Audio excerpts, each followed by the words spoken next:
Bonsoir à toutes et à tous. Devenir un manager de rêve. Savez-vous qu'étymologiquement, le manager est d'abord celui qui fait le ménage. Et faire du ménage dans sa vie, ça réduit le stress et l'anxiété, c'est déjà tout un programme. Faire le ménage est aussi guidé par une intention. Cette intention permet de contribuer au bien-être de ceux qui habitent, en l'occurrence, une entreprise. Le manager devient donc celui qui veille au confort et au bien-être des autres. Les tâches sont nombreuses dans l'entreprise et les objectifs sont bien mieux et bien plus vite atteints si chaque collaborateur apporte son concours en pouvant donner le meilleur de lui-même. Ainsi, le manager va chercher à connaître les talents, le savoir-faire spécifique de chacun des collaborateurs pour lui proposer sa juste place. C'est aussi important d'éveiller l'esprit d'équipe, le soutien, la solidarité. Il s'agit d'encourager les complémentarités. Et pour que chacun comprenne bien son rôle, le manager accompagne pour intégrer la finalité du travail que l'on fait ensemble. Ainsi, le manager va développer une vision du projet, il va fixer le cadre, déterminer les objectifs sur base des talents et des compétences de chacun, et puis inviter à grandir et à faire grandir. Manager, finalement, pourrait devenir un métier de rêve. Pourtant, toutefois, cela tourne au cauchemar. L'expérience apprend que les problèmes viennent souvent de l'incompréhension, de cette impression que l'on parle des langages différents. Cela fait 1000 fois que je lui demande la même chose, cette incompréhension qui tourne au vinaigre, au conflit, au stress, au burn-out. C'est que manager devant un public qui cherche une carrière de plus en plus personnalisée est devenu un métier. Si l'intuition continue évidemment à jouer un rôle important, il importe qu'elle repose sur des apprentissages que le manager va expérimenter. Quels sont les principaux éléments de notre rencontre et de notre conférence de ce soir? Ça va être d'identifier les outils qui permettent de définir les sources de motivation d'une personne, voir comment susciter un esprit d'équipe, ce qu'est exercer du leadership, comment gérer la relation client avec éthique, et enfin, qu'est-ce qui fait la posture d'un manager de rêve. Alors, nous souhaitons vous demander de contribuer à la construction de cette conférence par vos réflexions, par vos questions, et pour ça, nous allons vous répartir en 4 sous-groupes. Vous serez chaque fois avec un animateur qui abordera un de ces sujets dans la suite de la conférence, et les 4 questions pour chacun, enfin, chaque groupe aura une question, pardon. La première question, c'est qu'est-ce qui vous donne envie de vous impliquer dans votre travail? La deuxième question, c'est pourquoi solliciterez-vous un coaching d'équipe? Qu'est-ce qui vous ferait dire notre équipe a besoin d'être coachée? La troisième question, c'est quoi pour vous la différence entre un manager et un leader? Et puis, quel est le plus petit premier pas possible pour dynamiser la vente? Voilà une question pour chaque groupe. Vous allez vous retrouver dans un groupe avec un animateur et nous nous retrouvons tous ensemble d'ici 8 minutes pour aborder ces différents sujets avec les intervenants. Bonne réflexion. Amusez-vous bien. Alors, le premier sujet que nous allons aborder, c'est le thème de la motivation. On va aborder ça avec Christine Mertès. Christine accompagne les personnes dans une démarche de connaissance et d'orientation professionnelle. Elle aime accompagner au rythme de chacun, c'est vous dire si elle est attentive à la motivation, et son plaisir est d'aider les personnes à trouver leur juste place. Pour aborder cette question de la motivation avec Christine, Natacha Baïch. Natacha, elle est universitaire en anthropologie de la communication. Elle a fait de sa passion, les relations humaines, son métier. Elle a 20 ans d'expérience dans les ressources humaines au Grand-Duché de Luxembourg. C'est une coach et formatrice, à l'écoute, optimiste et dynamique. Alors Natacha, Christine, qu'est-ce que vous ramenez de cette réflexion avec votre sous-groupe? Voilà, donc Natacha n'était pas présente dans mon sous-groupe, donc je vais simplement donner quelques mots-clés qui sont apparus. Chacun a eu l'occasion de prendre la parole et moi j'ai entendu parler de sens, qui était quelque chose d'important. Et puis on est passé à la notion de travail passion, travail loisir, Ouais, on va revenir sur cette notion de prendre du plaisir dans son activité professionnelle. J'ai entendu Pascal et Yves tous les deux nous parler de challenge au niveau du boulot, de ce plaisir de progresser et même de tirer les autres. Et Patrick, lui, nous a parlé du plaisir d'amener les autres à se développer dans le travail. Et moi, par rapport à ça, j'ai maintenant envie avec Natacha de vous parler de quelques personnes qui pourraient faire partie de votre entreprise. Et vous allez voir que ces personnes, vous les connaissez. On va leur donner un prénom fictif, mais vous pourrez certainement leur donner des prénoms qui sont moins fictifs et peut-être même vous retrouver dans ces personnages. Et je vais commencer avec Georges. Georges, en fait, c'est le responsable des achats dans votre entreprise.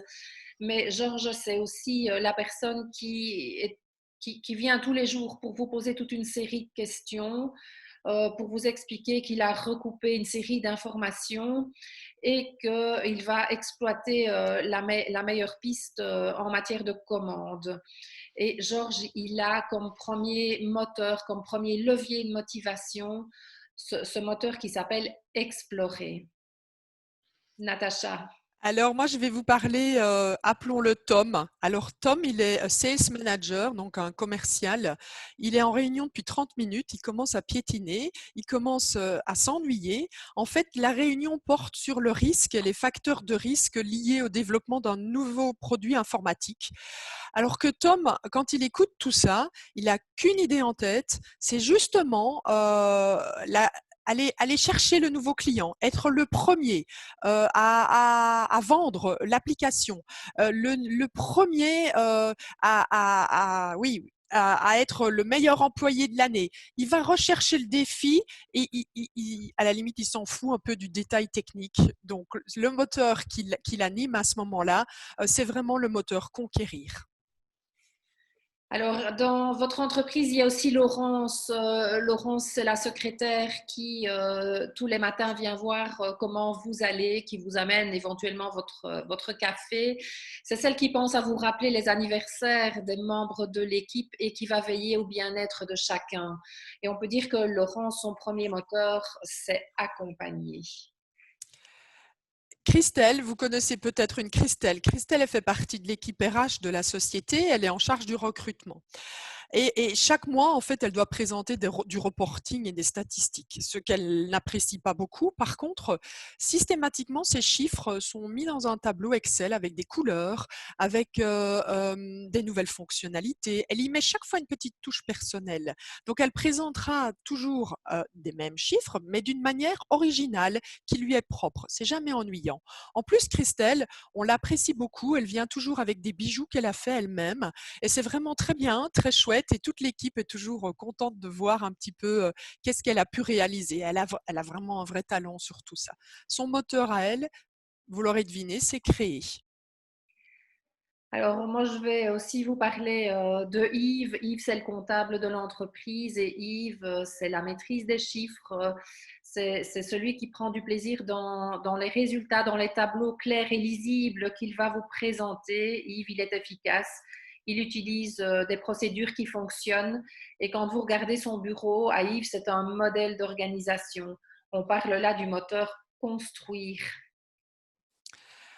Dans un tout autre registre, on a Marie. Marie, elle est responsable des ressources humaines et lors des fêtes du personnel qu'elle apprécie énormément d'organiser, elle apprécie surtout en fait de pouvoir discuter avec chacun.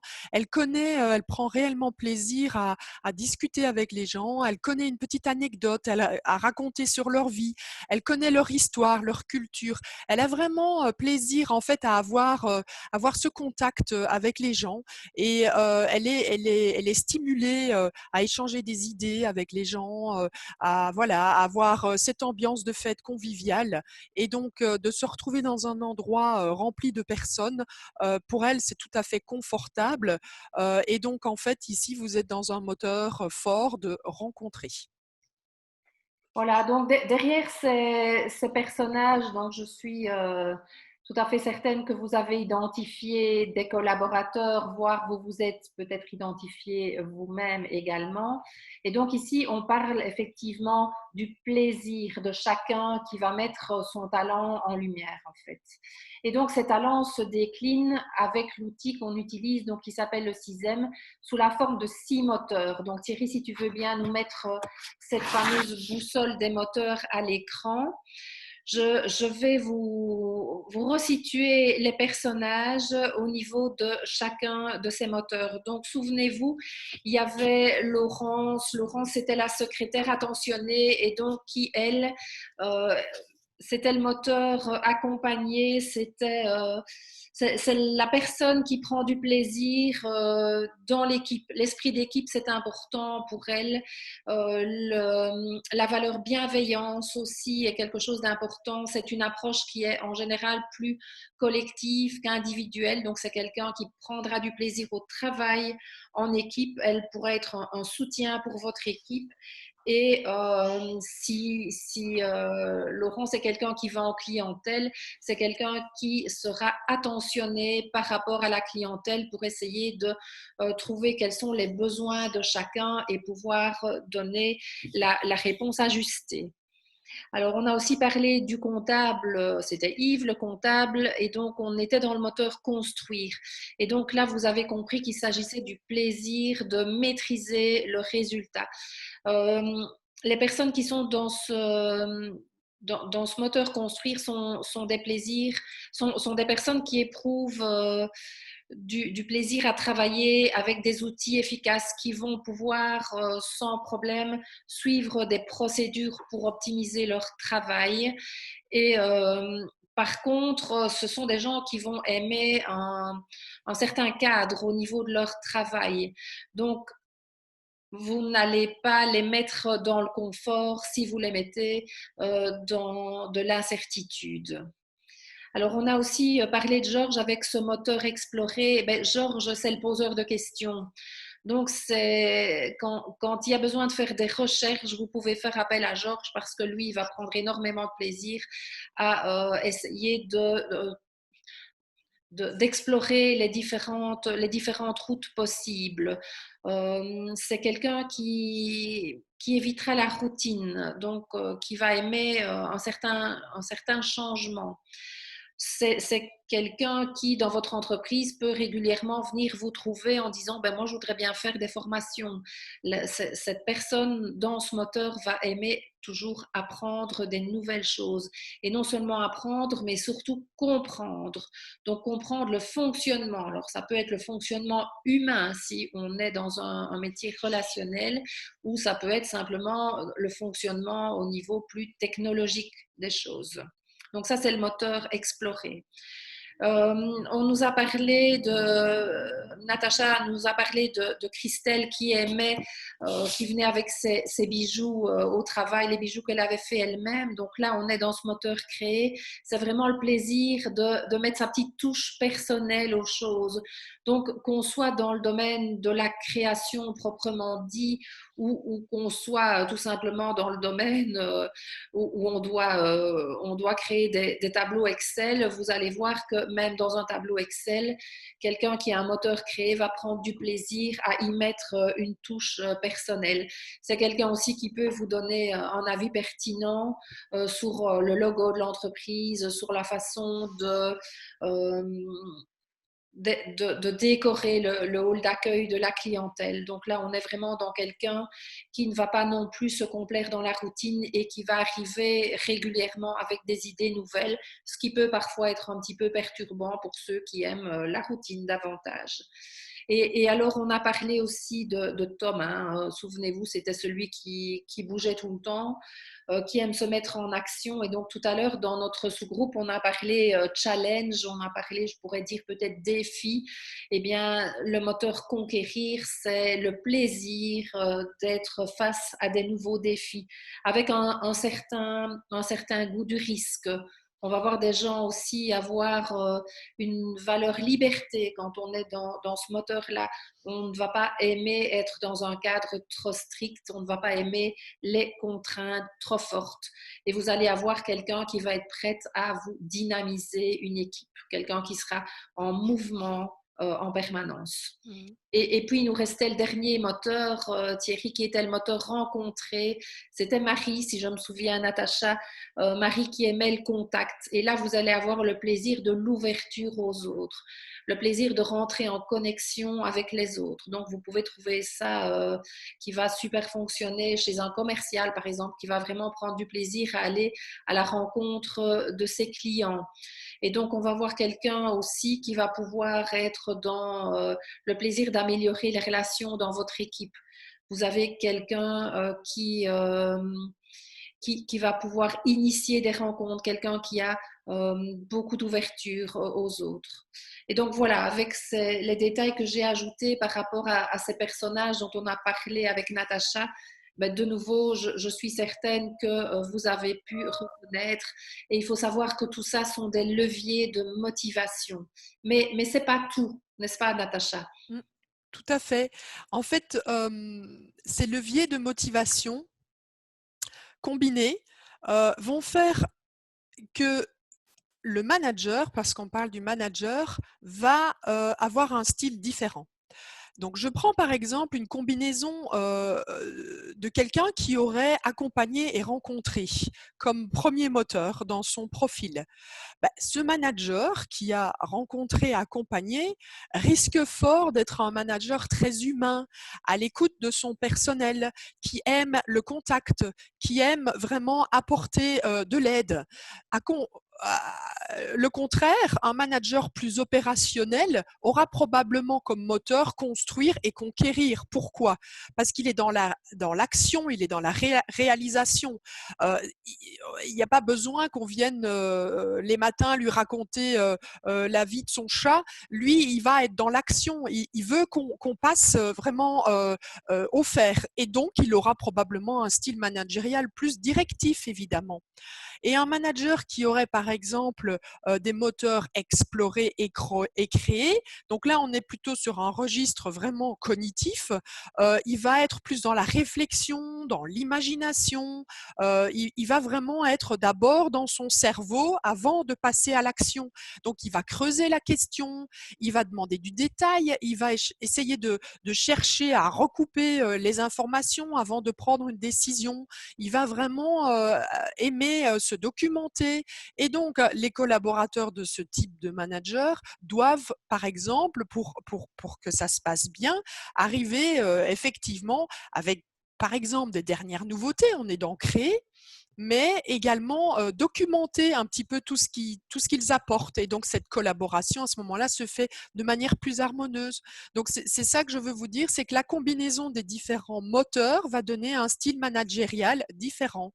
Et l'idée là-dedans, c'est en fait non pas de se dire que on est différent, mais que connaître les moteurs qui nous propulsent dans la vie permet finalement de voir la complémentarité où il y avait avant de la différence. Si vous savez que votre style managérial est plus humain, vous avez en face de vous une personne qui est plus dans le construire et dans l'organisation, tout ça peut être combiné pour avoir quelque chose qui fonctionne. Voilà, une complémentarité. Merci beaucoup, Natacha et Christine, sur ces moteurs. Et donc, ce que vous nous dites, c'est qu'il faut d'abord définir son style managérial, comprendre ce que sont les moteurs de mes collaborateurs et ce qui pourrait être des tensions, des sources de conflits, parce qu'on a des styles différents, peuvent devenir complémentaires et porter l'entreprise vers le haut. Alors, on arrive, merci à vous deux pour cette intervention.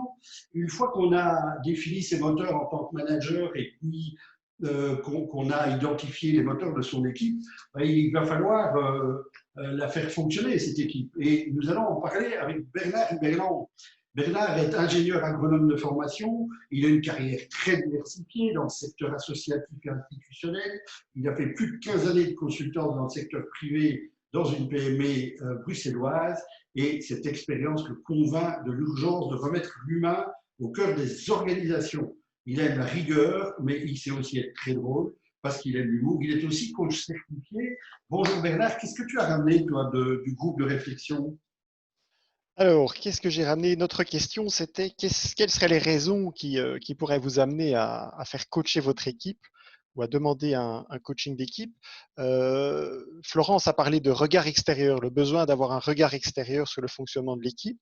Elle a aussi parlé de l'intérêt de faire intervenir un coach lorsqu'il y a des relations conflictuelles dans une équipe ou lorsqu'il y a une absence de communication ou une non-communication entre les personnes. Nicolas, lui, il a parlé de l'intérêt, en tout cas des raisons pour lui de faire appel à un coach d'équipe, c'est à partir du moment où il n'y a plus de consensus au sein de l'équipe sur le sens commun de l'action. On a perdu le sens, en fait. Et donc, comment retrouver le sens? Et donc, ça peut être intéressant, en combinaison avec le regard extérieur, de faire appel à un coach d'équipe. Cynthia ou Cindy, je ne sais Cindy a parlé de lorsque le manager de l'équipe a lui-même du mal à établir ou donner des directions ou à remettre du cadre, ça peut être intéressant de faire appel à un coach effectivement pour remettre du cadre, pour redonner du sens et éventuellement donner des directions. Quoique là, j'aurais tendance à dire que les directions, lorsqu'on est dans le contenu, c'est quand même la responsabilité du manager. Mais le coach peut effectivement l'accompagner sur comment donner ces directions. Et puis, nous avons aussi parlé du fait que si le manager n'est plus apte à gérer les priorités, ça peut être intéressant qu'il ait un accompagnement par un coach d'équipe pour l'aider dans la fixation des priorités ou la définition des priorités. Ou bien lorsqu'il y a un dilemme éthique aussi, ça peut être intéressant de faire appel à lui. Et alors, Leslie, à distance, nous a fait part de sa remarque dans le chat, qui est de dire c'est intéressant d'avoir un coach d'équipe pour garder la motivation effectivement des troupes. Donc, il y a peut-être un lien là avec le CISM aussi et les moteurs. Est-ce qu'un coach peut être intéressant pour venir redonner de la motivation dans une équipe qui en manque? Après C'est un avoir peu entendu tout ça, Bernard, quel est pour toi l'enjeu essentiel pour un manager face à une équipe? Je dirais que le manager, il est face à une équipe, mais il est aussi face à son environnement, tout l'environnement extérieur. Donc, depuis sa propre hiérarchie jusqu'aux actionnaires de la société, jusqu'aux clients, aux fournisseurs. Et donc, le premier enjeu, c'est de faire face finalement à un environnement qui est de plus en plus complexe. On parle de plus en plus d'environnement VUCA, hein, volatile, incertain, complexe, ambigu. Ça, c'est un premier enjeu, c'est faire face à ça. Et donc s'ajuster en permanence au changement de l'environnement. On a vécu récemment quelque chose qui nous a obligés à revoir en profondeur nos modes de fonctionnement et à nous ajuster. Donc ça, c'est certainement un enjeu. C'est de renoncer, deuxième enjeu, à vouloir tout contrôler. Parce que ça, c'est un paradoxe bien connu, mais pour avoir un peu de contrôle, il faut accepter de lâcher le contrôle. Sinon, on le perd. C'est très, très paradoxal, mais on l'observe tous les jours. Troisième enjeu, de pouvoir être à l'aise dans le chaos.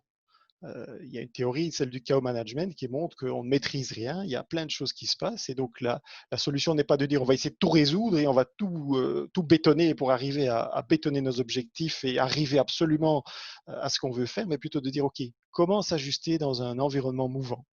Et puis finalement, et là j'en viens à l'équipe, un enjeu majeur, c'est de pouvoir accompagner le développement des membres de son équipe. Alors, quand tu parles d'équipe, justement, qu'est-ce qui fait les caractéristiques d'une équipe et quelle est la différence entre ce qu'on pourrait appeler un groupe et une équipe? Ok, ben, je vais peut-être prendre l'exemple de la situation de ce soir. Nous sommes 27 et donc il y a des participants, il y a l'animateur principal qui est Yannick, il y a 5 formateurs. On pourrait dire que tous ensemble, on forme un groupe parce qu'effectivement, nous sommes en interaction. Il y a une forme de leadership qui est donnée par les formateurs, de direction, et il y a une frontière, c'est-à-dire qu'il y a ceux qui sont dans le groupe, qui font partie de la conférence de la soirée de ce soir, et puis il y a tous ceux qui n'ont pas eu la chance de nous rejoindre ou qui sont en train de faire autre chose. Et donc tous ensemble, on interagit, on est délimité par une frontière extérieure, et il y a une forme de leadership. Donc on peut dire que nous sommes un groupe. Si maintenant on regarde, on zoome sur nous 5 formateurs, nous avons en plus un objectif commun ce soir, qui est de vous apporter un contenu et quelques outils par rapport à la formation manager de rêve qu'on proposera dans le futur et dont on vous parlera. Nous avons une vision commune de ce qu'est aussi le coaching et de ce qu'est le management. Donc ça, c'est aussi quelque chose qui nous rapproche et qui fait de nous une équipe. Et on a une culture commune, c'est-à-dire qu'il y a des choses qui nous rapprochent au-delà de ce qu'on peut dire. Il y a vraiment des éléments culturels qui fait que on peut fonctionner ensemble, qu'on se comprend, il y a une certaine manière de faire les choses. Et donc ça vient vraiment différencier l'équipe du groupe. Alors, Euh, j'entends vision, j'entends objectif, j'entends culture. Ça étant posé, pour un manager, qu'est-ce que ça veut dire coacher son équipe? Et comme je te le disais dans les enjeux, coacher son équipe, c'est vraiment arriver à l'accompagner, arriver à accompagner, je dirais, le développement de l'identité professionnelle de ses collaborateurs et le développement de l'autonomie. Ça, c'est totalement capital. Une équipe qui fonctionne est une équipe dont les membres gagnent en autonomie. Chacune à leur rythme, évidemment. Et comment est-ce qu'on s'y prend en fait? C'est si simple que cela? C'est simple, mais ce n'est pas facile. C'est simple à énoncer. Ce n'est pas forcément facile à faire parce que les personnes dans une équipe sont à des niveaux d'autonomie, des degrés d'autonomie différents. Ils ne sont pas au même stade de leur développement identitaire professionnel. Et donc pour le manager, ça demande une certaine agilité, une certaine subtilité. Et ça consisterait, je dirais, pour lui à offrir des espaces de régulation. Ça veut dire en fait des espaces où on sort un peu de l'opérationnel et où on commence à se parler de nos relations. Pas en mode bisounours, tu vas bien, je vais bien, pas en mode rituel, mais plutôt, tiens, qu'est-ce qui est en train de se passer? Je distingue chez toi éventuellement de la colère, ou j'ai l'impression que je sens chez moi plutôt, c'est plus intéressant de voir chez soi, je ressens de la tristesse. Et donc, le manager de rêve ou le manager qui veut permettre à son équipe de se développer, il va offrir ces espaces, par exemple en début de réunion, par une inclusion que vous connaissez bien, pour dire, OK, comment vous vous sentez avant qu'on attaque l'opérationnel? Est-ce qu'il y a des choses dans le chemin? Est-ce qu'il y a des blocages émotionnels? Ça va permettre notamment de faire grandir l'équipe et de l'accompagner. Est-ce que ça marche ça? Parce que ça donne peut-être l'impression de beaucoup de temps utilisé à parler finalement. Alors, ça donne cette impression. Ce qu'on constate, c'est que dans des équipes qui se veulent hyper opérationnelles, hein, ça, tout le monde connaît ça, spécialement peut-être des équipes d'ingénieurs, je peux le dire d'autant plus facilement que j'en fais partie, qui sont, OK, soyons efficaces, quel est l'agenda, quels sont les points, et on ne s'occupe pas de savoir si Georges ou Laurence ou Christelle a éventuellement un souci, elle a peut-être eu une nouvelle très très difficile, très triste qu'elle vient d'apprendre avant la réunion. On n'offre pas d'espace pour poser ça. Et donc en fait, l'efficacité de la réunion va se perdre, va se diluer dans des problématiques et des blocages émotionnels qu'on n'aura pas abordés. Donc au final, on va perdre plus de temps qu'on en gagne. Alors que tout le monde se dit, soyons dans l'opérationnel, soyons dans l'opérationnel. La réalité, c'est il y a des choses à traiter et en moyenne, si on consacre quelques pourcents du temps, 5%, maximum 10% du temps à réguler, eh bien, lorsqu'on est dans l'activité, on y est vraiment et on peut délivrer. Okay. On a eu plusieurs remarques sur le chat, notamment le fait que une équipe, elle a un capitaine, ce que n'a pas un groupe, qu'une équipe a un but commun, ça je pense qu'on en a parlé, qu'une mission commune apparaît. On nous demande, Jocelyne nous demande, pour une équipe dispersée, quels sont les bons plans pour créer la cohésion. Et là, Bernard, je vais te proposer peut-être d'aborder ce sujet avec un autre élément que je voudrais que tu livres à notre réflexion.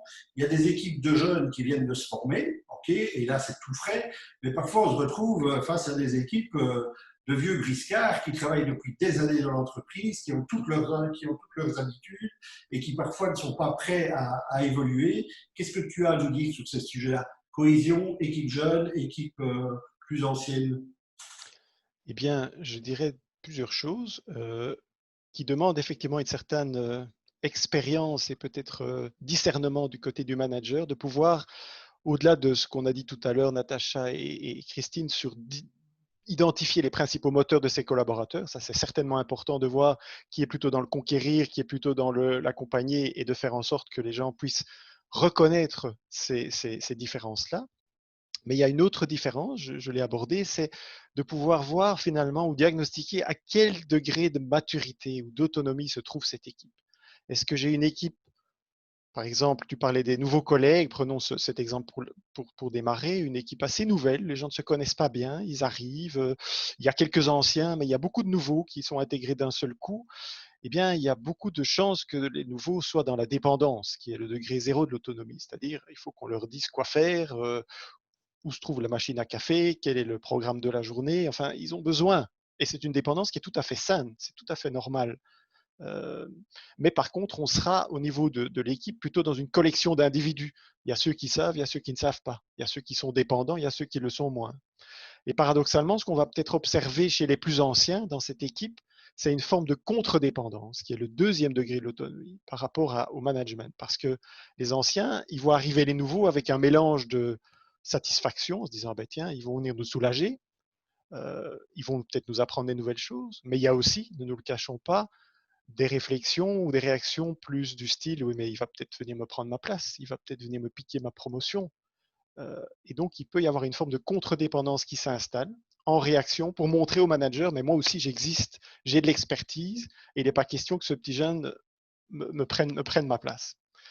Et donc voilà, ça c'est dans ce degré-là, dans ce niveau-là qui est la collection d'individus, le manager aura intérêt à se positionner plutôt dans une posture de donneur d'ordre, de chef, on va dire, et de distribuer un peu les rôles et les tâches. Il va être beaucoup plus centré sur le contenu en disant qu'est-ce qu'il y a à faire et qui doit le faire. Si je pousse ça à l'extrême, c'est un petit peu je pense donc tu suis, quoi. C'est le premier niveau. Si on passe maintenant dans une équipe, tu parlais d'une équipe plus expérimentée avec des anciens, avec des gens qui ont l'habitude de bosser ensemble, ils se connaissent.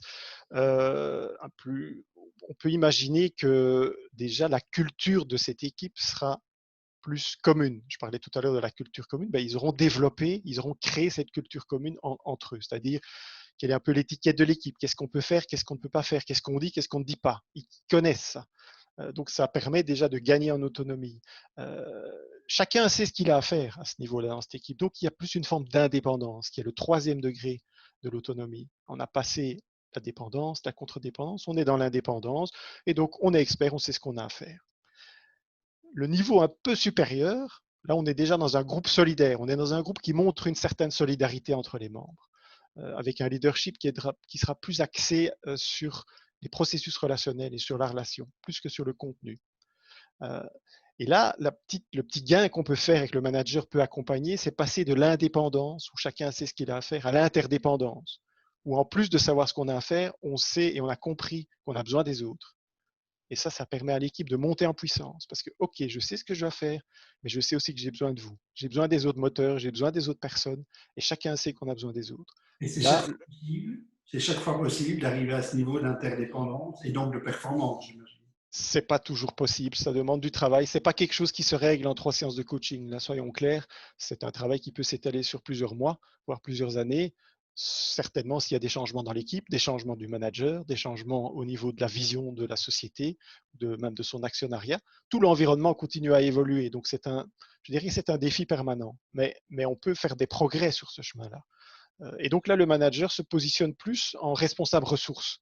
Il est là pour servir, il est là pour aider, il est là pour accompagner.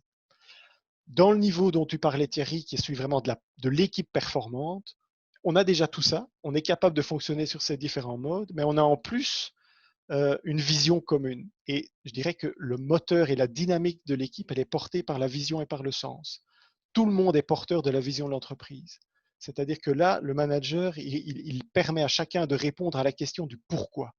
Pourquoi je suis là? Pourquoi cette société existe? Qu'est-ce qu'on produit? C'est quoi le sens de notre activité? Et là, on est vraiment dans quelque chose où le manager devient un leader porteur de sens, pour le dire comme ça, et on passe dans des niveaux on va dire, de performance et d'efficacité qui sont inconnus par ceux qui n'ont jamais fait cette expérience-là. Et ton expérience dans le domaine, qu'est-ce que ça t'apprend? Ça m'apprend qu'il faut rester humble comme coach, que la puissance d'une équipe qui est dans ce niveau-là, qui a compris pourquoi elle est là, est inégalable. Des gens qui arrivent à se dire les choses et à régler leurs conflits, parce qu'une équipe performante n'est pas une équipe où il n'y a pas de conflit, mais qui arrive à se dire les choses, à sortir du secret, à sortir des non-dits, c'est une équipe qu'on n'arrête plus. Alors, je vais te proposer peut-être de fixer les quelques grandes idées qu'on peut retenir de ton intervention. Oui. Donc, une équipe se différencie d'un groupe essentiellement par les objectifs, la culture et la vision. On pourrait dire, pour résumer, que toutes les équipes sont des groupes au départ, mais tous les groupes ne sont pas des équipes et tous les groupes ne deviennent pas des équipes. Et on a vu un petit peu les éléments de ce qu'il faut pour constituer une équipe et pour arriver à grandir en autonomie, pour devenir une équipe. Coacher une équipe, c'est quoi? En quelques mots, c'est accompagner le développement et stimuler l'autonomie.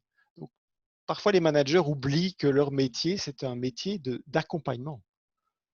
Un manager de rêve est vraiment quelqu'un qui peut accompagner son équipe. Il est pas forcément devant en train de les tirer, il est plus non plus derrière en train de les pousser, il est à côté, il les accompagne. Et dans ce sens-là, il est un peu proche de la posture du coach. Alors, ce manager de rêve, finalement, qui est-il? C'est quelqu'un qui jongle avec les différentes postures. Parce qu'en fonction des situations, si je prends l'exemple de la caserne de pompiers, lorsqu'on téléphone pour dire qu'il y a le feu à l'hôtel de ville, on ne commence pas à se réunir pour savoir si on a bien compris le sens. Non, bien sûr, le capitaine des pompiers est identifié comme le leader, il donne l'ordre, tout le monde s'aligne et la voiture de pompiers part dans la minute qui suit. Donc, il faut pouvoir jongler entre les différentes postures. Aucune n'est mauvaise ou bonne en soi, ça dépend de la situation dans laquelle on se trouve. Et donc l'équipe performante centrée sur la vision, le sens de l'activité, avec un très haut degré d'interdépendance de ses membres. Ok, mais merci beaucoup Bernard pour cet apport. Et tu disais que le manager devait à un moment donné exercer une forme de leadership. C'est la partie suivante de notre conférence que nous allons aborder avec Natacha Weich. Elle s'est spécialisée notamment dans ce qu'on appelle le leadership situationnel. Alors Natacha, quelle différence tu fais entre un manager et un leader et comment passe-t-on de l'un à l'autre?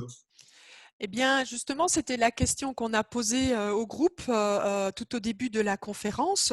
Ludovic, Gaëtan, Nancy, j'ai eu plein d'informations très pertinentes.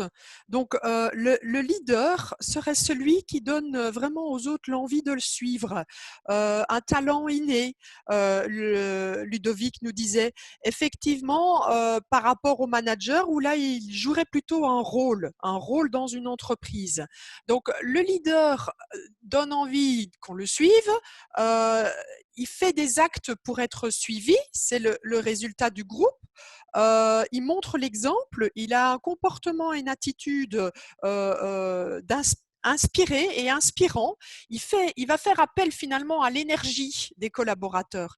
Alors, très justement, Gaëtan a fait la différence entre le leader, il peut très bien être tout seul, il n'a pas nécessairement d'équipe à gérer, mais si je fais le lien avec ce que Bernard vient de nous dire, finalement, le leader va quand même devenir inspirant et inspiré pour son équipe.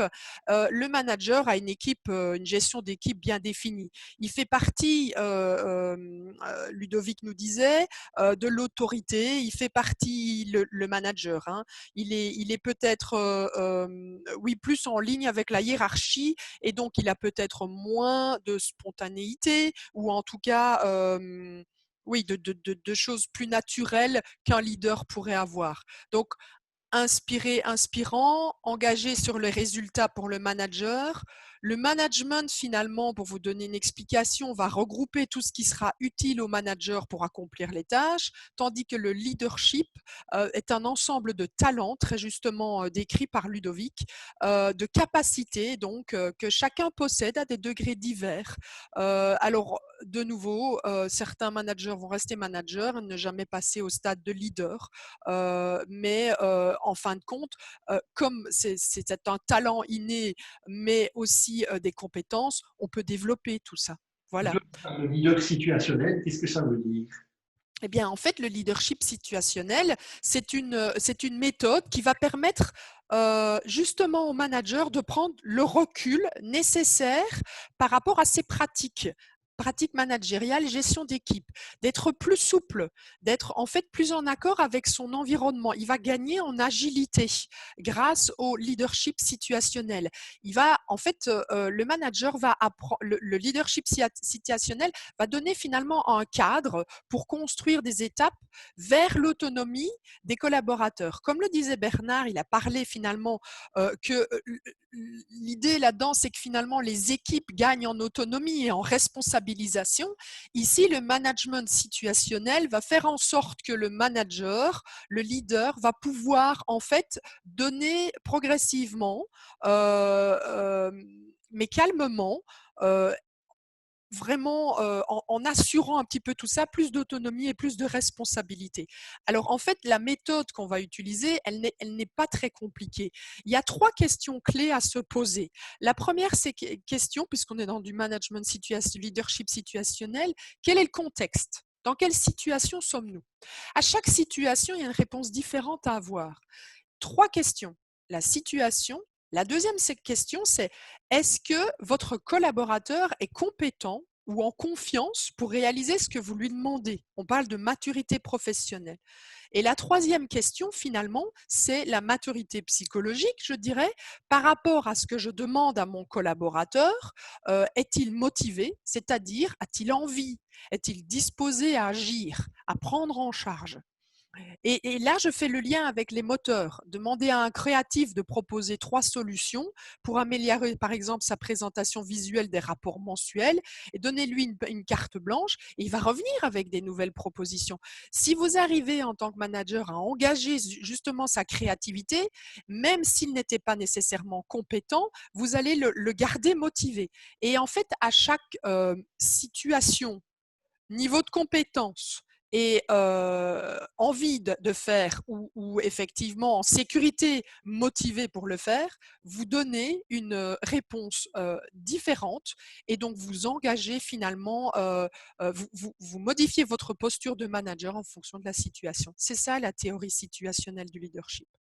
Et derrière ça, je voudrais que tu clarifies quelque chose. Est-ce qu'on peut tous, à un moment donné, devenir leader ou c'est quelque chose d'inné qu'on a ou qu'on n'a pas? Mais voilà, comme on le disait au début et très justement dans le groupe de discussion, effectivement, chez certains, c'est un talent inné d'être leader, d'être inspirant, de savoir mettre en mouvement l'énergie des gens. C'est inné. En fait, c'est pas nécessairement la personne qui a le titre de manager dans une société. Ça peut être quelqu'un d'autre qui n'a pas nécessairement ce titre. C'est pas un rôle qu'on lui donne. Donc, certains, c'est un talent inné. On connaît tous et tous des leaders qui sont inspirants, mais pas qui ont nécessairement le titre de manager. Et dans chaque entreprise, au sein des équipes, j'irais même plus loin, je dirais que les leaders innés, ils n'ont pas nécessairement le titre et ils ne sont pas nécessairement reconnus comme tels. Et donc, ce serait quand même intéressant d'aller les chercher justement et d'aller chercher leur énergie et donc faire appel à l'énergie de ces talents innés et au désir de chacun. Pour les autres, comme il s'agit de capacités, on peut développer. Alors, la première étape pour développer ce type de capacité, c'est d'abord de prendre conscience de son propre style. Donc moi, je dirais que, voilà, est-ce qu'on est plutôt directif, donneur d'ordre? Et donc, en fait, moi, ce que je propose, c'est une auto-évaluation finalement de son style dominant.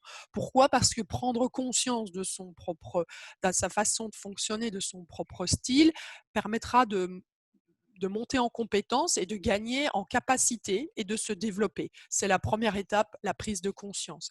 Et donc, est-ce que vous êtes plutôt convaincant? Est-ce que vous expliquez vos décisions? Est-ce que vous êtes… voilà, vous allez me dire après, ça dépend de la situation. Oui, justement, l'idée, c'est de reconnaître les situations. Donc, de nouveau, les 3 questions. Quelle est la situation? Est-ce que les personnes sont compétentes et est-ce qu'elles ont envie, est-ce que motivées? Donc, apprendre à reconnaître les situations et adapter finalement son style de façon adéquate. C'est ça la première étape. La deuxième étape pour développer ses capacités de leadership, c'est de développer également sa capacité d'adaptation, de souplesse et d'agilité. Et là, effectivement, le coach peut intervenir pour faire émerger justement cette capacité d'adaptation et vraiment accompagner les managers à développer, à être à l'aise avec ça, effectivement. Alors, à nouveau, je fais le lien avec les moteurs. On prend quelqu'un qui aurait le moteur créé en premier. On a dit créer, c'est le changement, les nouveautés, mais c'est la capacité probablement d'adaptation et d'adhérer au changement peut-être plus facile en tout cas lorsqu'on a ce moteur-là en premier. Mais l'idée, c'est ça. Alors, En fait, le plus souvent, vous allez naturellement adapter votre style de management. Vous n'adoptez pas qu'un seul style. Mais l'idée, c'est ça dans le management situationnel, c'est le leadership situationnel, c'est de donner les clés au leader pour qu'il arrive à s'effacer progressivement et donner de l'autonomie à ses collaborateurs et donc de la responsabilisation. Quelle passion, Natacha. Alors, les idées principales à retenir de ton exposé. L'efficacité de vos collaborateurs passe par le développement de leur autonomie. Bernard l'a dit au niveau des équipes, mais ça passe également au niveau des individus, clairement. L'autonomie professionnelle, elle dépend donc de 3 facteurs et c'est ce que le leadership situationnel vous donne comme clé et comme piste, c'est la situation, la compétence et l'engagement. C'est toujours les 3 questions à se poser finalement pour adapter son mode de leadership. Et le rôle du manager finalement, ici, dans le face-à-face avec son collaborateur, c'est de placer la personne en situation de réussite. Et j'insiste parce que très justement dans le groupe et dans le initial, je ne sais plus qui m'a dit effectivement donner les moyens de réussir, c'était Gaëtan. Le manager veille à ce qu'il donne les outils, mais les outils pour réussir. Il va donner les moyens finalement, déléguer et accompagner.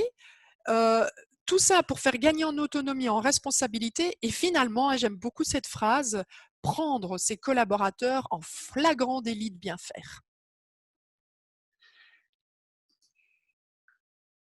Quelle énergie et quel optimisme. Merci beaucoup. Merci beaucoup Avec plaisir. pour ce modèle du leader situationnel. Alors, on est dans une entreprise où chacun a compris les moteurs qui le propulsent dans la vie, où il va chercher de l'énergie. On a compris que c'était intéressant d'avoir des moteurs différents pour créer des complémentarités. Et puis, on a réuni ça dans une équipe qui va grandir au travers de différents niveaux pour devenir une équipe solidaire, autonome, interdépendante. Et puis, le manager, il va commencer à développer chez lui cette capacité de leadership. Et il reste la chose essentielle à faire dans une entreprise, c'est vendre. Alors aujourd'hui, le commercial a bien évolué. On va parler d'un commercial basé sur l'écoute, sur l'éthique. Et pour en parler avec nous, Antonella Luparello. Quand on parle d'Antonella Luparello, on dit souvent qu'elle est épicurienne, optimiste, authentique. Elle a fait des études de scénographe, une carrière commerciale. Il n'y avait qu'un pas pour se former au métier de coach et l'humain est depuis toujours au centre de sa passion. Aujourd'hui, elle accompagne des leaders dans leur positionnement. Alors, Antonella, qu'est-ce que tu ramènes de ton groupe de réflexion? Alors, bonsoir à tous. Ce que je ramène, la question qui était posée au groupe, c'était quel est le premier plus petit pas possible pour dynamiser la vente. Alors, Jacqueline est arrivée en nous disant, croire d'abord et avant tout en son produit. Oui, ça paraît évident et en même temps, c'est essentiel. Le faire évidemment dans l'idée d'un service à la clientèle et le faire avec éthique évidemment par rapport à la clientèle. Tony disait d'identifier éventuellement des ambassadeurs qui pourraient recommander la marque, le produit, le service. Un ambassadeur pour lui, c'est quelqu'un qui est convaincu également du produit ou du service. Et comment pourrait-il, cet ambassadeur, bien communiquer sur ce produit, ce service? Eh bien, par exemple, pourquoi pas les réseaux sociaux ou en tout cas demander à ce que celui-ci fasse une évaluation plutôt positive puisqu'il croit en ce produit via Google. Je n'ai pas le prénom de cette personne, excusez-moi, mais c'est ce qui apparaissait sur la petite vignette de présentation. Donc, Galaxy A50 lui disait d'aller vers les clients qui sont peut-être dans le magasin, de se diriger vers cette personne, de lui poser des questions pour voir évidemment quelles sont ses attentes, ses besoins spécifiques et de voir le cas échéant évidemment répondre sincèrement et de façon authentique à ceci. Et puis, Nathalie ajoutait que la présentation du produit pouvait être aussi attractive, être vraiment dans quelque chose de visuel. Et puis à cela est venue ajouter Jacqueline, oui, mais parfois ce n'est pas quelque chose dont on peut étiqueter, ça peut aussi être un service. Et alors là, le marketing, le packaging pourrait passer par les arguments que l'on pourrait apporter à ce produit, à ce service. Alors je réponds que oui à tout ça. Évidemment, ce sont des belles pistes d'amélioration et de dynamisation, le côté dynamique de la vente. Et puis, il y a peut-être d'abord et avant tout une première question à se poser qui pourrait être, pour dynamiser les ventes, qu'est-ce que j'entends d'abord par dynamiser mes ventes? C'est quoi le résultat attendu? Et donc, se poser d'abord une première question sur résultat attendu, OK. Et est-ce que ce résultat attendu, je reviens avec un classique évidemment, mais un classique avec lequel on ne peut pas, c'est incontournable. Et est-ce que ces attentes sont réalistes? Est-ce que c'est smart ou smart tech? Si on veut aller plus loin. La question que je me poserais, en tout cas que je poserais aussi à cette personne si je devais l'accompagner dans cette réflexion, c'est qu'est-ce que je suis prêt moi à faire en tant que responsable des ventes ou responsable de mon entreprise, et peu importe la taille de cette entreprise, pour justement tendre vers ce résultat et atteindre ce résultat. Et peut-être qu'une question aussi, c'est… Tu es en Pardon? train de dire là qu'en fait, la vente, c'est d'abord une démarche globale de l'entreprise. C'est ça, exactement. C'est pour moi essentiel. Explique-nous comment ça peut se passer concrètement. Alors, comment ça peut se passer concrètement? Eh bien, déjà, une première approche avec l'entreprise. On discute un peu, on voit un peu où celle-ci a envie d'arriver, quelles sont les problématiques de l'entreprise, s'il y a des problématiques, et voir ensemble comment on peut solutionner cette problématique. Quelle est la première question que tu poserais à un chef d'entreprise? La première question que je lui poserais, c'est pourquoi est-ce que vous faites ce que vous faites? Et ce n'est pas ma question, c'est la question de Simon Sinek à laquelle j'ai envie de revenir. Et pourquoi écrit de deux façons, c'est-à-dire pourquoi en un mot et pourquoi en deux mots. Et là, la réponse est différente évidemment de tout un chacun, d'où la singularité du travail et l'approche, je veux dire, authentique de cette démarche. Ok, en fait, tu reviens un peu sur cette question du sens qui a été abordée tout au long de cette conférence. Le sens, c'est aussi vrai en marketing? Oui. Et le sens a trois, enfin, si on reprend le côté étymologique du mot, mais je ne vais pas revenir sur l'étymologie, mais plutôt il y a trois axes dans le sens. Il y a le sens, la direction, il y a le sens au niveau des 5 sens, et donc il y a tout le côté, pour les personnes qui ont déjà un petit peu entendu, le côté vagogue, visuel, auditif, kinesthésique. Et puis il y a aussi la signification. Qu'est-ce que ça signifie pour moi? Et donc il y a vraiment 3 dimensions dimensions globales dans le sens, pour moi en tout cas. Quelles sont les grandes tendances du marketing aujourd'hui? Il y a le sens, on parle aujourd'hui de plus en plus de marketing éthique, de marketing bienveillant. On a un peu l'impression que bienveillance et marketing, ça ne fait pas bon ménage. Et pour moi, voilà, c'est ça qui fait sens. Justement, bienveillance et marketing, ça a du sens. J'ai juste envie de citer une phrase qui n'est pas de moi non plus, qui est de Julia de Funès et qui m'inspire énormément. J'espère qu'elle va inspirer certains d'entre vous. Et pour moi, c'est ça une partie du marketing en tout cas. Être libre, ce n'est pas s'affranchir de tout, mais c'est devenir la cause de l'effet que l'on souhaite produire. Je la répète parce qu'elle est quand même un peu complexe et puis après, j'irai plus loin. Donc, être libre, ce n'est pas s'affranchir de tout, mais c'est devenir la cause de l'effet que l'on souhaite produire. Et donc, le marketing aujourd'hui, pour moi en tout cas, c'est d'abord s'inspirer de ses propres valeurs. C'est quoi les valeurs? Est-ce que ces valeurs sont transpirées, respirées, vécues au sein de mon entreprise? Est-ce que ces valeurs, je les communique au travers mon produit, mon service? Voilà, c'est un petit peu vers ça que j'ai envie, en tout cas, de tendre. Et c'est pour moi, là, aujourd'hui, le sens du marketing et la tendance du marketing, les valeurs. Ça veut dire qu'on peut créer de la valeur en vivant des valeurs, selon toi? C'est beau ce que tu dis. Je dirais oui, et c'est là qu'il y a du sens, c'est là qu'on se rejoint. Alors, ça paraît utopiste ce que je raconte. Évidemment, il n'y a rien de. C'est facile à dire, hein, mais c'est loin d'être simpliste. Ça demande aussi de l'implication en interne à l'entreprise et aussi à ce que je véhicule à l'extérieur de cette entreprise. Et donc, oui, pardon. Alors, quand on aborde la question du commercial, en fait, le commercial, on sait que c'est un métier sensible. Hein, pour tous ceux qui vendent, ils savent que le jour où ils ont signé un bon de commande, ils sont fiers d'eux, ils sont heureux. Et le jour où ils ont loupé une vente, on peut vite penser à refaire son CV pour changer de job. Tu as été commercial. Quelles sont, selon toi, les principales qualités d'un commercial?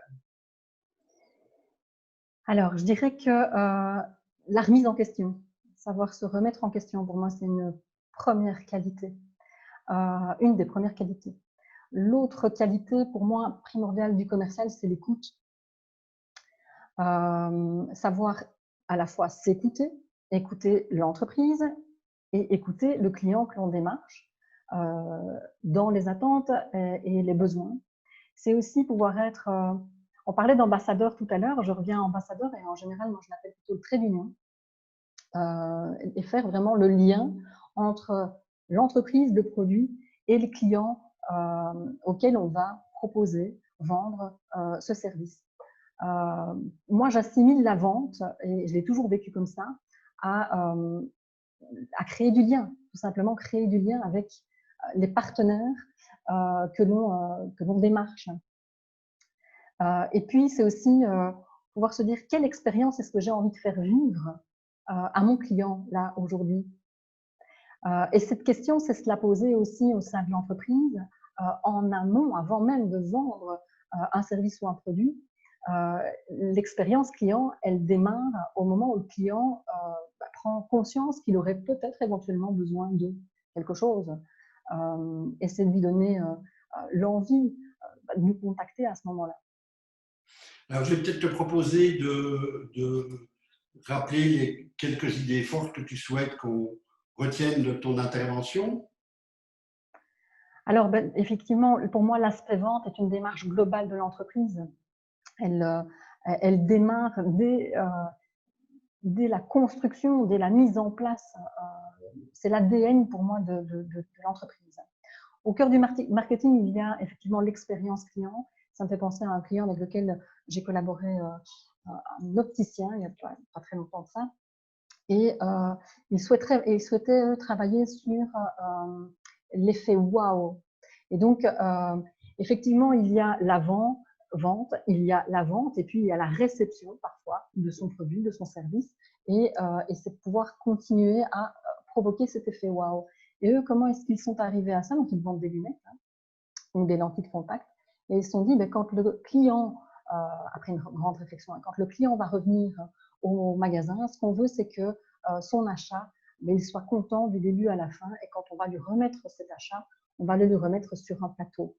Alors, vraiment un plateau, un vrai plateau sur lequel ils allaient installer, et ils ont fait installer un tapis rouge avec l'écrin comme ça et une petite chamoisette personnalisée pour le client. L'expérience client est autant interne qu'externe à l'entreprise en termes de communication. Qu'est-ce que j'entends par là? C'est-à-dire que les premiers clients de votre entreprise, eh bien, ce sont vos employés. Ce sont les personnes avec lesquelles vous collaborez. Et puis alors viennent ensuite les clients externes à l'entreprise, qui peuvent être évidemment les personnes avec lesquelles vous allez collaborer, mais aussi votre assureur, qui peut être un client de votre entreprise, les prescripteurs, qui peuvent être aussi des clients de votre entreprise, et ça fait partie de la communication externe, les personnes qui travaillent pour vous, peut-être à l'extérieur, sur votre identité visuelle, votre comptable, expert comptable, s'il ne fait pas partie de l'entreprise. Donc voilà, interne, externe à l'entreprise. Merci beaucoup, Antonella. Mais de rien, avec plaisir. Alors, que dire, que dire? Il y a quelqu'un qui nous accompagne depuis le début dans cette soirée, en leader bienveillant qu'il est, et qu'on ne vous a pas encore présenté. C'est Thierry. Donc, je vais dire quelques mots sur Thierry. Thierry est licencié en communication à la base. Il est formé au coaching en Amérique du Nord, à Montréal. Il a mis en place, notamment à son palmarès, une formation pour devenir coach qui se donne à Liège. Il y a déjà 10 ans qu'il organise cette formation. Il a coaché et il coach des dirigeants, des recteurs d'université, des directeurs d'écoles, d'hôpitaux, des patrons de PME, des employés, des indépendants, et toujours, en tout cas ce que j'ai pu voir, avec une jovialité et une efficacité légendaires. Et ça depuis une vingtaine d'années. Il est aussi l'auteur de 2 ouvrages que je vous invite à lire si ce n'est déjà fait. Le bonheur des uns fait le bonheur des autres. Et je suis un flexiterrestre. Voilà, ce sont les 2 ouvrages pour l'instant parce que l'homme est prolifique, croyez-moi. Thierry, la question que j'ai envie de te poser pour commencer, c'est au vu de tout ce que tu as entendu, de tout ce qui a circulé comme information, s'il y avait un enjeu pour le manager d'aujourd'hui, un enjeu vraiment principal, ce serait quoi que tu dirais, toi? Définir ses valeurs et être à l'écoute. Ok, ok. Et toi, personnellement, quel a été ton enjeu il y a 20 ans? Qu'est-ce qui t'a amené à sauter le pas de devenir coach et de quitter le confort douillet de la communication et de ce que tu faisais avant d'être coach? Et comme tu viens de le dire, hein, mon parcours qui est passé aussi par le droit ne m'amenait pas du tout vers ce job de coach. Et je vais même vous faire une confidence, tout ce qui est psy en bonne ardennais, je m'en méfie un petit peu. Et puis, je me suis retrouvé à gérer mon entreprise, à gérer les gens. Et assez rapidement, je me suis rendu compte que c'était là qu'était le véritable enjeu. En fait, les produits, on les connaît de mieux en mieux, on connaît bien. En règle générale, un patron d'entreprise, il a la foi, il a la tchatch dans son produit. Et ce qui va faire à un moment donné que cette entreprise va passer la rampe, c'est cette capacité à mobiliser les gens. Et malgré toute ma bonne volonté de bien faire, ça m'arrivait d'être vraiment maladroit sans m'en rendre compte. Et j'ai commencé à chercher des outils pour m'apporter mes propres solutions dans ma posture de manager. Et alors, ces formations-là, ça a été une véritable révélation. J'ai commencé à creuser, ça m'a passionné. Et puis, je suis passé par le Canada, comme tu l'as dit, où on est un peu à l'avance à ce sujet-là. Et moi, je voudrais partager 3 chiffres très simples. 75% des problèmes dans les entreprises sont liés à des problèmes de compréhension et d'incompréhension. Bien souvent, il y a des personnes qui sont de bonne volonté, qui voudraient bien faire, et l'exemple que Christine et Natacha ont amené dans les moteurs tout à l'heure est une belle illustration de ça. On pense simplement différemment et on va perdre son temps à vouloir que l'autre commence à penser comme nous. Le deuxième chiffre, c'est que 91% des problèmes de stress dans les entreprises sont simplement liés à des malentendus et que 45% des gens souhaitent avoir plus de plaisir en entreprise. Et donc ça, c'est assez révélateur des enjeux qui sont là aujourd'hui et qui m'a fait dire à un moment donné, je fais le pas et je vais consacrer ma vie à faire du coaching. Et comme tu l'as dit, j'ai l'occasion d'intervenir dans toute une série de milieux. Ce qui est vraiment très, très agréable, c'est que ça marche. Je sens aussi la passion là, dans ton propos. Et quelles sont les qualités essentielles alors au final d'un manager de rêve tel que tu le définis selon cette expérience dans l'accompagnement que tu as? Je vais peut-être prendre un schéma pour nous aider à piger ce que veut dire manager. Donc vous voyez sur l'écran maintenant ce que j'ai appelé l'alignement du flexiterrestre. C'est le sujet de mon dernier livre. Finalement, le manager de rêve, qu'est-ce qu'il fait? Il va se poser la question de savoir qu'est-ce qui m'inspire et qu'est-ce qui inspire mes collaborateurs. Alors, les inspirations, c'est quoi? C'est ce qui nous donne de l'énergie, c'est ce qui nous donne du plaisir, c'est ce qui nous donne de la vie. Et ça, on va comprendre ce qui nous inspire quand on a défini nos besoins, nos valeurs et nos moteurs. C'est finalement quel type de manager je suis et sur quel type de collaborateur je peux compter. C'est le why, c'est le pourquoi dont parlait Antonella. Et quand j'ai pu définir ce qui me fait plaisir, je peux voir à un moment donné si je suis quelqu'un de plus relationnel, de plus opérationnel, de plus cognitif, un peu tout. Et donc, je vais pouvoir développer des attitudes, c'est-à-dire des comportements, acquérir des compétences qui vont me permettre de répondre à mes moteurs.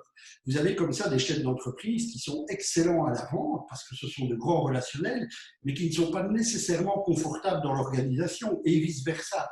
Et donc, la connaissance de ce que je suis va me permettre d'adopter des attitudes qui répondent à ce qui fait sens pour moi et donc me mettre dans des émotions positives. Je serai ce qu'on appelle un être aligné, c'est-à-dire quelqu'un qui vit des choses qui répondent à ce qui est essentiel pour moi. Et tout ça, je peux le découvrir en visitant ce que j'ai appelé mes paysages mentaux, c'est-à-dire mes croyances, tout ce que j'ai accumulé comme connaissances qui fait que je suis l'être humain que je suis. Alors je pense que le bon manager, le bon patron d'entreprise, c'est quelqu'un qui a appris à s'aimer comme il est. Surtout pas à changer, mais à apprendre à évoluer sur des terrains qu'il ne connaît pas encore, à évoluer au travers des contacts avec ses collaborateurs. Et quand on se met dans ce type d'attitude qui est assez énergisante, évidemment, on a tendance à créer de l'énergie autour de soi. Et c'est le moment pour fixer des objectifs qui sont ce vers quoi je veux aller, définir des missions, ce qu'on va faire pour y aller, dans un cadre qui est celui de l'entreprise, avec une vision, c'est vers où nous pouvons aller. Alors, je le dis comme ça assez rapidement, et quand vous avez répondu à toutes ces questions-là, en fait, vous avez une posture, une méthode, une attitude qui vous permet de vous réaligner chaque fois sur ce que vous êtes et ce qui vous donne de l'énergie. Si un dirigeant n'avait la possibilité que de faire une seule action durant sa journée de travail, tu lui conseillerais quoi? Bien, écoute, moi, tu as fait allusion à ma longue expérience maintenant. J'ai eu l'occasion de rencontrer beaucoup de chefs d'entreprise. Moi, en règle générale, je les écoute et ils trouvent leurs propres solutions. Et je pense qu'un bon manager, c'est celui qui apprend à écouter en fixant le cadre et les objectifs. Super. Dernière question, quel rapport est-ce que le manager de rêve entretient avec le pouvoir? On ne peut pas faire l'économie. Ça, c'est une question intéressante, évidemment. C'est qu'est-ce que je peux trouver dans le pouvoir? Souvent, il y a une croyance qui dit le pouvoir, c'est un besoin. En fait, le pouvoir, ce n'est pas un besoin. Le pouvoir, il répond à un besoin. Et à quel besoin il répond? Il peut répondre à des besoins qui sont partagés chez les êtres humains, par exemple de reconnaissance, ou le pouvoir peut me donner une certaine forme de confiance en moi. Mais c'est intéressant d'aller voir au-delà de ça et de voir finalement ce qui me stimule dans le pouvoir. Alors, et moi, je rencontre beaucoup de chefs d'entreprise dont le seul objectif, en fait, est de grandir, de challenger, de développer, de créer de l'emploi, de rendre les gens autour d'eux plus heureux. Et donc, c'est la distinction essentielle que je fais entre le pouvoir pour, qui est propulsé sur l'entreprise, et le pouvoir sur, qui est parfois la posture des gens qui n'ont pas encore compris qu'on a le pouvoir sur rien du tout que sur soi-même. C'est une belle conclusion. Merci d'avoir répondu à toutes ces questions. Je vais te céder la parole. Je pense que ce serait peut-être intéressant. Si vous avez d'autres questions, mettez-les dans le chat. Il reste quelques minutes. Nous quitterons vers 19h30 et peut-être parcourir les éléments de la formation qu'on propose et qu'on proposera à partir du mois de septembre, octobre. Mais donc, par rapport à ce concept de manager de rêve, j'ai eu l'occasion, il y a une petite dizaine d'années, d'entamer comme ça des formations à des groupes de managers. Et au bout de cette expérience qui a toujours donné de bons résultats et qui a pour objectif d'aller au-delà d'une formation, c'est vraiment permettre aux gens d'acquérir des compétences pour remplir leur rôle de manager, eh bien, je me suis dit, si on proposait un cycle de formation qui donne tous ces outils pour identifier les moteurs, pour coacher l'équipe, pour devenir leader, pour booster son commercial, pour adopter cette attitude de manager. Et j'ai été accueilli très positivement par Yannick Noiret de la Chambre de commerce. J'ai voulu aussi faire ça au travers d'une équipe dont tu fais partie, Bernard, avec Antonella, Natacha, Christine, pour que chacun puisse donner sa couleur dans cette formation. Et en fait, j'ai cherché à donner un contenu qui permette à la personne qui va suivre cette formation d'acquérir tous ces outils. Alors, ce sera les attitudes du manager de rêve, c'est comment gérer ses émotions, bosser le cœur léger, comment est-ce qu'on peut gérer ça, les colères, les peurs, les tristesses qu'on peut avoir, comment on peut gérer ça pour soi et pour les autres. C'est découvrir les moteurs qui vous propulsent dans la vie, pour motiver et enthousiasmer. C'est le sixième qu'on a vu tout à l'heure avec Natacha et Christine.